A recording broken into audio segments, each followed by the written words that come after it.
అవును. ఏ ఆ డబ్బులు సప్పుడు వినబడుతుందా? వినబడుతుంది. ఆడదాయిల్లో ఇంకెంతసేపు సోక్ అవుతావు? ఎప్పుడు వెనకే. నీకు వచ్చినాక నా బతుకే వెనకైపోయినది. దేవుడికి నేనే వెనకెడతానే, కానీ ఆ దేవుడి పేరు చెప్పి అక్కడ చేస్తున్న సిన్నిలే నాకు నచ్చినది. పలకో పలకో, దేవుడి దగ్గరికి వెళ్ళినప్పుడు అట్లాంటి మాటలు మాట్లాడుక, మనసెత్తి మొక్కు. అగ్గది మంచి మాట అన్న. దేవుడికి మొక్కునప్పుడు మనసు ఉండాలి గాని దుష్టి దీపాల దుక్కు మతి మాడిపల దుక్కు ఎట్టడం నాకు నచ్చదు. దేవుడికి మొక్కునప్పుడు మనసు ఎక్కడ ఎట్ట నాకు తెలీదా?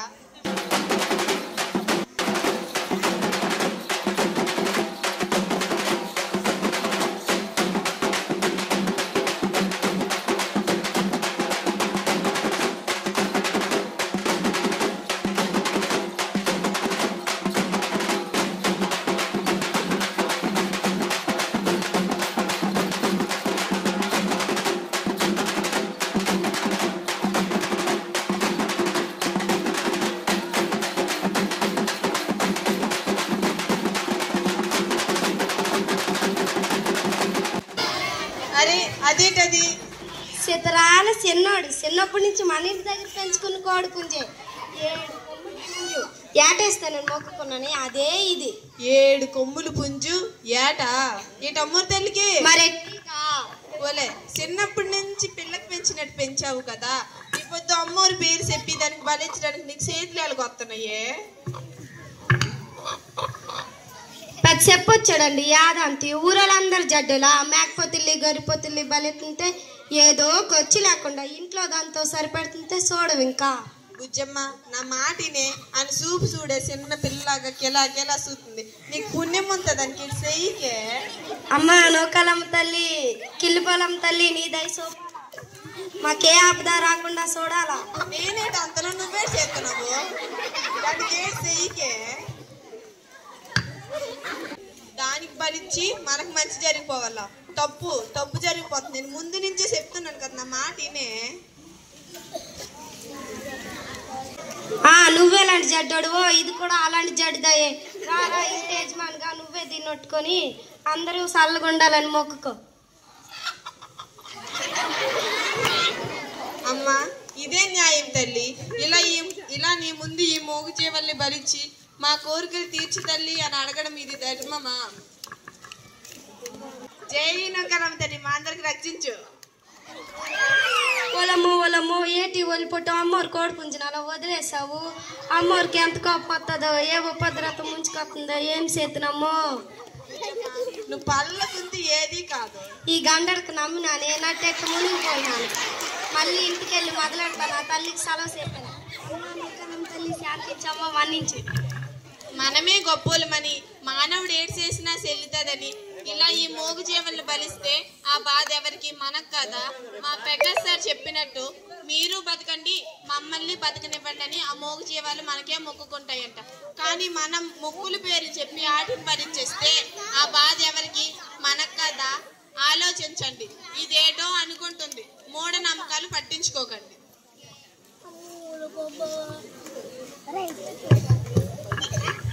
మర్యాదగా లొంగిపోండి. చేతపడి నేపంలో గోడం గురువయ్యని చిత్రహింసలు చేసిన వారందరూ మర్యాదగా లొంగిపోండి. ఇదే పోలీసులు వారి చివరి హెచ్చరిక. పోలీసులేటి లాఠీలు పెట్టుకుని వస్తున్నారు. ఏమైంది బాబు? ఎవరయ్యా నీదే? ఏమయ్యా?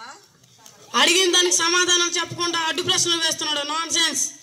నేనేటన్నా ఇప్పుడు ఎంత కోపం అయిపోతున్నారా? అంతేకాదయ్యా, అడిగిన దానికి సమాధానం చెప్పు ముందు. మాదా కొత్తూరు. గూడెం కాదా? కాదయ్యా. ఏమయ్యా? ఆ గూడెం వారితో మీకేమైనా సంబంధాలు ఉన్నాయా? పక్క ఊరోళ్ళం కదా బాబు, ఆ మాత్రం ఉండదా? కష్ట సుఖంలో ఆలికి మేము మా కాలు. ఆహా, మీరంతా కలిసిమెలిసి ఉంటున్నారన్నమాట. అయితే వాళ్ళు ఎవరైనా మీ ఊరు రావడం కానీ ఎవరింట్లో ఉండడం కానీ జరుగుతుందా? ఏరా బెక్కముఖం వేసుకున్నావు, మీ ఇంట్లోనే ఎవరైనా ఉంచావా? రెక్కాడితే డొక్కాడిన బతుకులు మావి. ఇంకొకరికి ఎవరైనా ఇంట్లో ఉంచుతుందా? మా పిల్లం ఒప్పుతుందా? ఎవరినైనా ఉంచుతుందా? సర్లే గానీ వాళ్ళు ఎవరైనా మీ ఊరికి రావడం కానీ ఎవరైనా మీరు ఉంచడం కానీ జరుగుతుందా? గూడు వదిలి మేతకెళ్ళిన పచ్చులాగా తెల్లారనగా వెళ్ళి సాయంత్రం అనగా ఇంటికి వస్తాం. మాకేం తెలియదు బాబు. సరే, వాళ్ళు ఎవరైనా మీ ఊరు వచ్చినా ఎవరింట్లో ఉన్నా మాకు వెంటనే తెలియజేయి. సరేనండి. కానిస్టేబుల్, చెట్టు కొట్టి మీద వేసుకున్నట్టు అయ్యింది. పోలీసు వాళ్ళతో మాట్లాడినందుకు పోలీస్ పవర్ అయితే చూపించారు. ఇంటికి వెళ్తే ఇదెంత రాద్ధాంతం చేస్తుందో. 3 రోజుల తర్వాత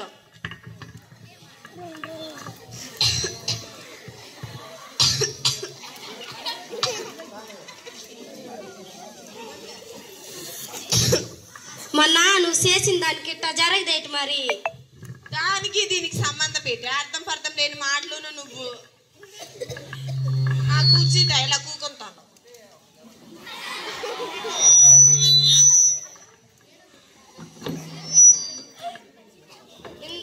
ఇందా కూకొని కునిగలవు, ఇంట్లోనికి బేబ్ దూరిపోగలను. నేను సిద్ధాంత్ గారి దగ్గరికి వెళ్ళేసి బొట్టు తాయెత్తు మంత్రించి నిమ్మకాయ తెచ్చి దిగదుడుతాను. అసలే రోజులు బాగలేవు. నాకు తక్కువ జలుబు అయితే నువ్వు సిద్ధాంత దగ్గరికి వెళ్ళి మంత్రించి తాయెత్తు బొట్టు తెస్తావా? నీకేంటి మధ్య గట్ల పోయిందా ఏటే?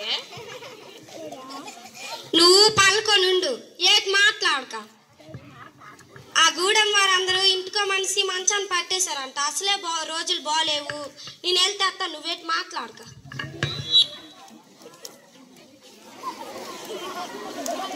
నాకు జలుబు దగ్గైతే ఇది సిద్ధాంత దగ్గరికి వెళ్ళి తెస్తుందా? ఈయన బాధపడ్డం కన్నా నేను డాక్టర్ దగ్గరికి వెళ్ళి చూపించుకుంటాను. ఏమైపోయినాడు? ఎటు వెళ్ళిపోయినాడు? సిద్ధాంత్ గారి దగ్గరికి వెళ్ళి మంత్రించి తెమ్మన్నాడు. ఈదులోనికి వెళ్ళి చూస్తాడు. క్లైమాక్స్.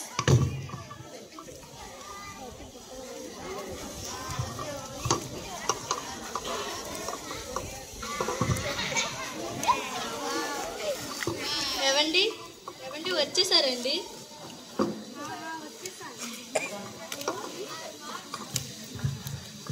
మధ్యాహ్నము పాప స్కూల్ నుండి వచ్చేస్తుంది కదండి? వచ్చేస్తుంది. ఎందుకండి అలా ఉన్నారు? అవని, ఈ మధ్య జీవితంలో ప్రతిదీ అదుపుతోనే సాగుతుంది. రాత్రి వచ్చిన ఒక పీడకల ఎంత భయంకరంగా ఉందో. మనిద్దరం ప్రయాణిస్తున్న వాహనం ప్రమాదానికి గురయ్యి మరింకేం చెప్పలేము. అవునండి, తెల్లవారి లేచేసరికి ఇంటి ముందు 2 నల్ల పిల్లులు దెబ్బలాడుకుంటూ కనిపించడం ఏదో కీడు తోస్తుందండి. ఏ మూరతాన ఇల్లు కట్టి ఇంట్లోకి వచ్చాము, జరగాల్సిందంతా జరుగుతూనే ఉంది. మనసుకు శాంతి లేదు, మనకు సుఖము లేదు. అవునండి, వాడెవడో అడిగాడని ఓటీపీ చెప్పారు. 5 లక్షల నష్టాన్ని చవచూసామండి. నా మైండ్ ఏమీ పనిచేయడం లేదు. మనను సిద్ధాంతి చెప్పినట్టు చేస్తే గాని మనం ప్రశాంతంగా ఉండలేము. అవునండి, సిద్ధాంతి గారు ఏది చెప్తే అలాగే చేస్తామండి. ఫోన్ చేయండి సిద్ధాంతి గారికి. సిద్ధాంతి గారు, నమస్కారం సిద్ధాంతి గారు. నేను సతీష్ని. వస్తున్నారు కదా? కాలేజీకి ఇద్దరం సెలవు పెట్టి ఇంటి దగ్గరే ఉన్నాం. మీరు వస్తున్నారని ఎదురు చూస్తున్నాం.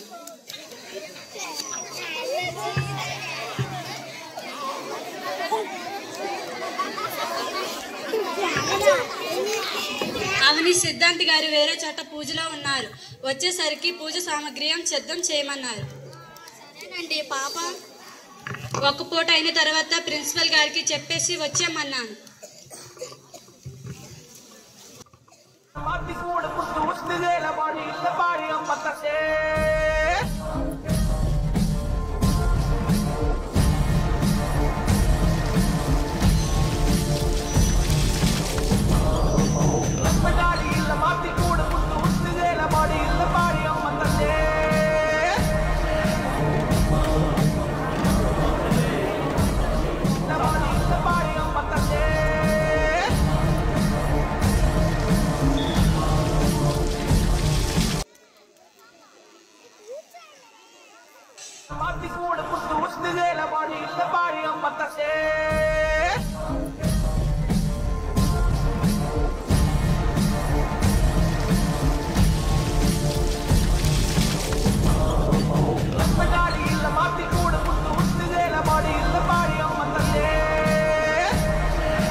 ఎందుకా తొందర? ఏర్పాట్లు చేస్తున్నారుగా. చేస్తున్నాం సిద్ధాంతి గారు. సుఖీ భవ, సుఖీ భవ.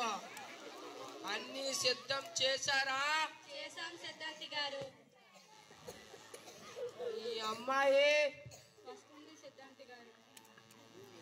సతీష్, అయ్యా మీ ఇంటి పరిస్థితి ఏమీ బాగోలేదు.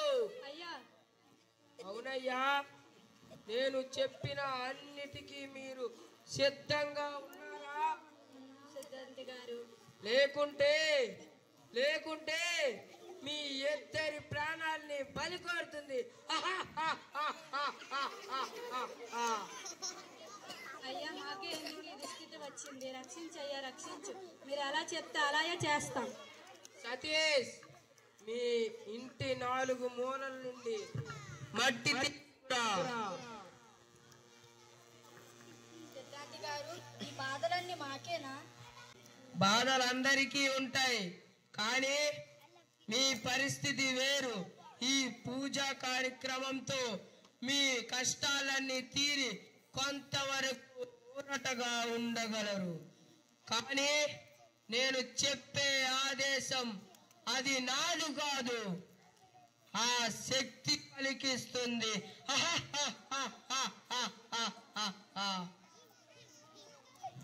సిద్ధాంతి గారు, మీ గండారు తప్పాయి.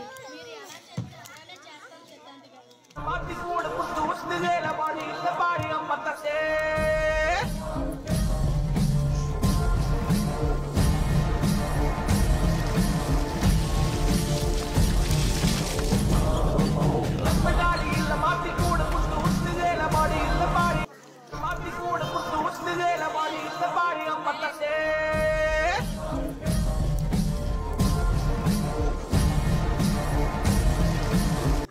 చకోరా చకోరా చకోరా, క్రైమ్ క్రైమ్ క్రైమ్, ఆతాల బేతాల సోతాల రసంతాల తాల తాల పాతాల, స్వాగత స్వాగత స్వాగత.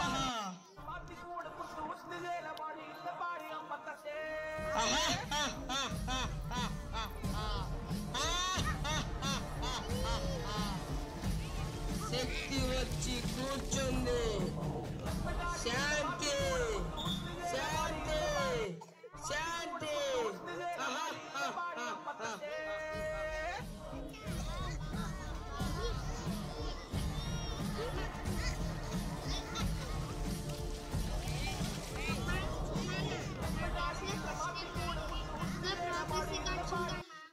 గిఫ్ట్ అందుకోవడానికి రావాలి. నేను ఇప్పుడు స్కూల్ నుండి వస్తుంటే మా మేడం కోపమయ్యారు. మా ఇంట్లో పూజ ఉందని చెప్పొచ్చాను. నాన్న, ఏంటి నాన్న మాట్లాడువు? సెకండ్ ఇవ్వవా నాన్న? అమ్మా, ఏ బేటీ రా.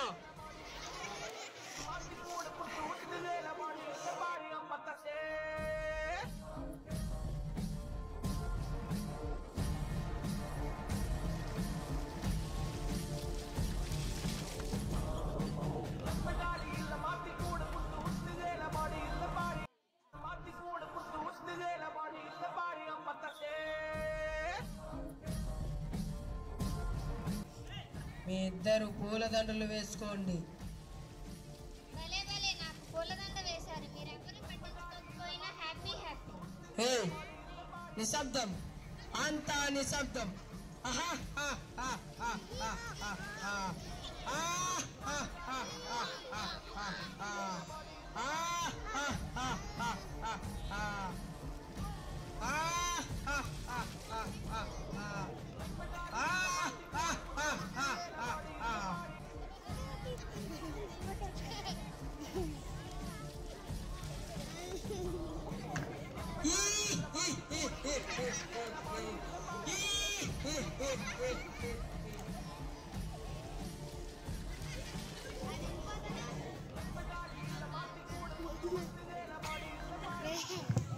ఇలాంటి వాళ్ళుంటే మాలాంటి వాళ్ళు పంట పండినట్టే. కానిస్టేబుల్ ఎవడో వస్తున్నాడు చూడు, పట్టుకోవాడిని. నీదే ఊరు అనేది ఎక్కడి నుంచి వస్తున్నారా నువ్వు? బాబు నాది ఊరు కాదు బాబు. మరి ఏ ఊరు అనేది? బాబు నాది కటక్ బాబు. కటక్ నుంచి ఎక్కడేం పనిరా నీకు? సతీష్ వాళ్ళ ఇంట్లో పూజ కార్యక్రమం చేయడానికి వచ్చాను బాబు. ఆ సంచిలో ఏముంది? చూపించరా. ఈ చంచి నాది బాబు. సార్ దీంట్లో బంగారం ఉంది సార్. ఎక్కడికి రా? బంగారం నాది బాబు. తగిలిస్తే వాడే చెప్తాడులే. కానిస్టేబుల్ ఎవడో పడినాడు చూడు, బ్రతుకున్నారో లేదో చూడు. సార్ బతికే ఉన్నారు సార్, స్పృహ కోల్పోన్నారు. కొద్దిగా నీళ్లు చల్లు వాళ్ళ పైన.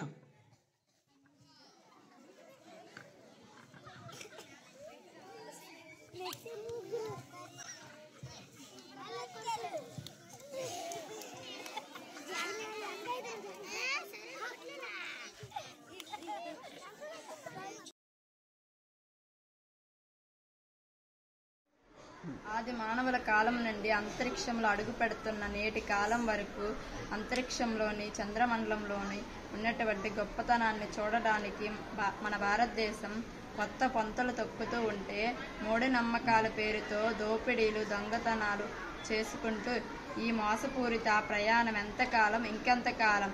ఎటు మన ప్రయాణం? ఆలోచించండి.